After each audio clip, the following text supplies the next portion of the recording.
মহামৃত্যুঞ্জয় মন্দিৰ ক'ত অৱস্থিত? উত্তৰ নগাঁও জিলাত। অলিম্পিকত প্ৰথম পদকপ্ৰাপ্ত অসমৰ খেলুৱৈগৰাকী কোন? উত্তৰ লাভলীনা বৰগোহাঁই। প্ৰথম অসমীয়া বিজ্ঞান আলোচনীখনৰ নাম কি? উত্তৰ পশুপালন। অসম বিধানসভাৰ আসনৰ সংখ্যা কিমান? উত্তৰ 126খন। অসম বিশ্ববিদ্যালয়বোৰৰ আচাৰ্য কোন? উত্তৰ ৰাজ্যপাল। অসমৰ প্ৰথম চলচ্চিত্ৰ ষ্টুডিঅ' কোনটো? উত্তৰ জ্যোতিচিত্ৰবন। প্ৰথম অসমীয়া উপন্যাসখনৰ নাম কি? উত্তৰ ভানুমতী। প্ৰথম অসমীয়া সনেটৰ জনক কোন? উত্তৰ হেমচন্দ্ৰ গোস্বামী। প্ৰথম অসমীয়া সনেটৰ নাম কি?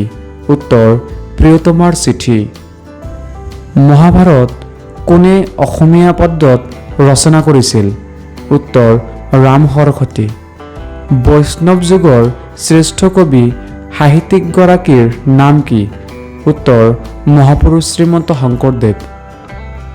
প্ৰথম অসমৰ মহিলা IAS কোন? উত্তৰ পাৰুল দাস। প্ৰথম অসমৰ মহিলা ACS কোন? উত্তৰ সুচিব্ৰতা দাস।